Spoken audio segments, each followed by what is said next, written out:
Recently, I got invited to a private Q&A with some respawn devs. The anti-cheat respawn devs, including the head of security for all of Apex, aka Hideout's boss, where we were able to ask them the burning hard questions about Apex's cheater situation. From the simple things like basic cheats, to what's being done about Zims and Chrono Zens, their plans for cracking down on Smurfing and stream sniping, simply how the ban system works, and so much more. So let's get into it.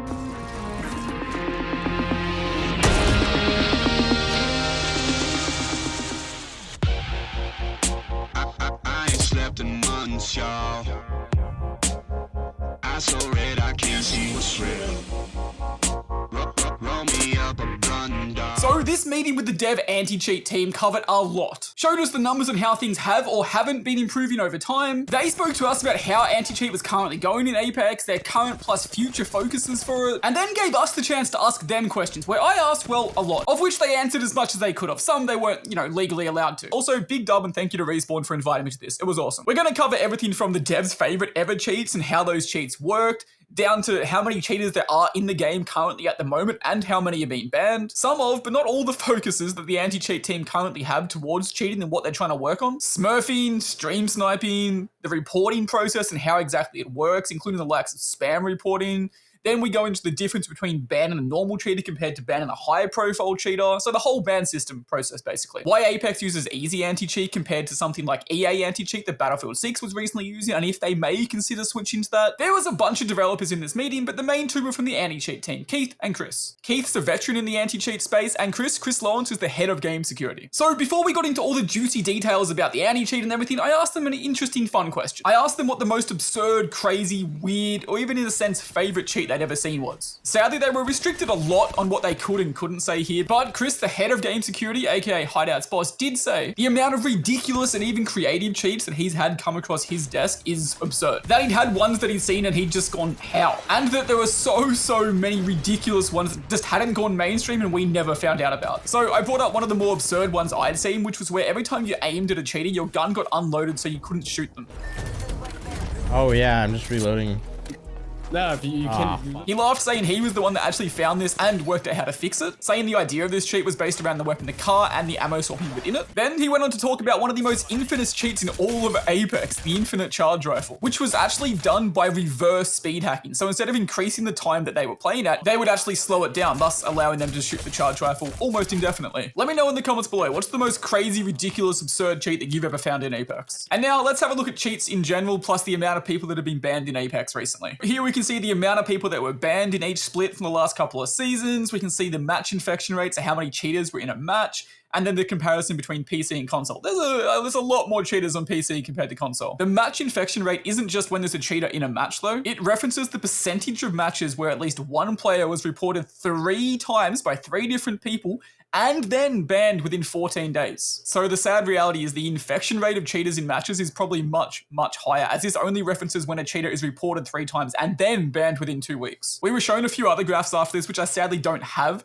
but it basically showed that the match infection rate was a lot higher in higher ranked matches, but cheating in ranked was about 50 to 80% higher than in pub. Looking at recent times and into the future as well, Apex's focus, in their words, is being broadened to add more efforts related to input manipulation and anti-recoil. So to all of you little Zim users out there, I hope your thumbs fall off. Some of the many reasons they're focusing here on anti-recoil aimbots and input manipulation is because it's one of the most widely spread and widely used cheats, and thus they'll get the biggest, ROI, return on investment from that. Now quickly, related to us running into cheaters, it was brought up and asked by someone that if when we run into a cheater like in other games, we can get our points refunded to us if we die to them or we're in a game with them. The devs couldn't say too much on this, but they did say it's something that has been spoken about and it may or may not be in the work, but they do know it has had success in other games such as Rainbow Six Siege, for example. We even had an ex-Rainbow Six Siege, now Apex developer in the call with us, and they told us how complicated a system like this is, so it would take a lot for Apex to bring in, but it has been spoken about. Smurfing and stream sniping were asked about next,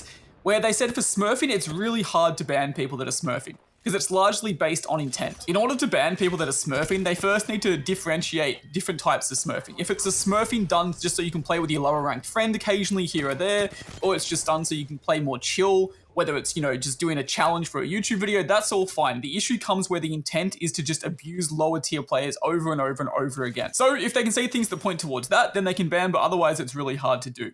Stream sniping now, this one is interesting. I was told it doesn't count directly as cheating and is more based as harassment, and that banning for it is really hard because first off, if the stream snipers are not good and only get into your games here or there, it's hard to, tie the links tight enough as they need to prove that they are stream sniping. Whereas if they're too good at it, they can be really good at hiding their accounts and how they're doing it.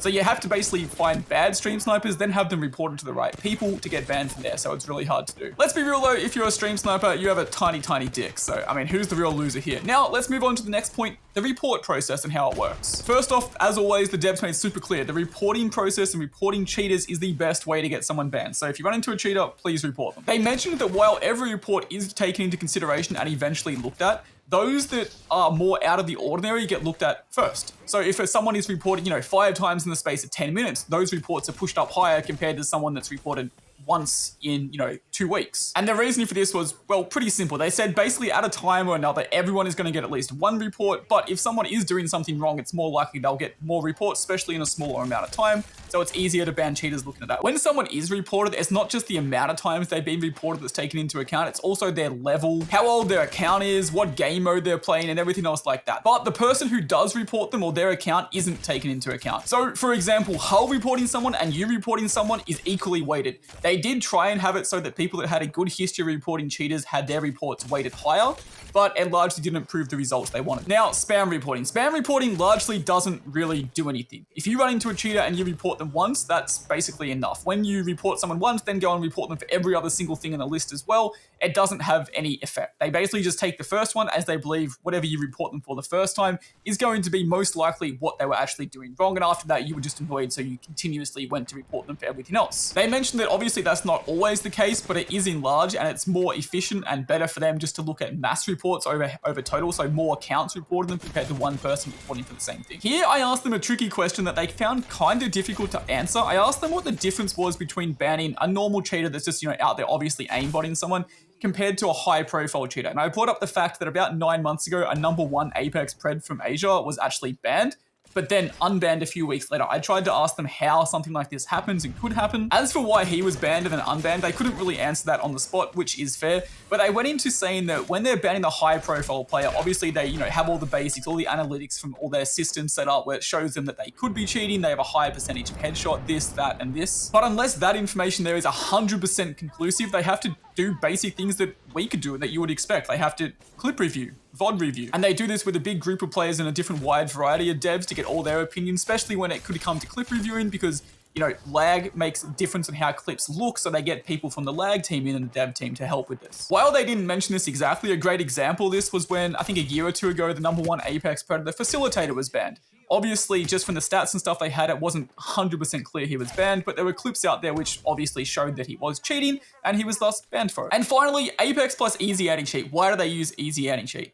Garrett asked and brought up the fact that Battlefield 6, the beta just came out, and in that they used EA's specific anti-cheat. So he wondered why doesn't Apex potentially use that? To which they said it's something that's definitely not out of the realm of possibilities, and it could be something they look towards doing in the future, or it may or may not be something they're currently looking at, but it's not something they can just, flick a switch and do overnight because each different anti-cheat has to be more specific to the game it's being used on. So before they switch, all that would have to be perfect, whereas with easy anti-cheat, they currently have all of that built into it in the best way it can be at the moment, so it wouldn't make sense just to insta swap. And there we go, that is largely everything from my dev meeting with the devs about anti-cheat. Obviously, I can't remember everything that was said in the actual meeting itself as we weren't allowed to record it, and there were a few things that I definitely missed, but these were all the large talking points. So as always, thank you guys for watching, and in the comments below, let me know, what are your thoughts on cheating in Apex? Has it improved? Has it got worse? What's the current state of it?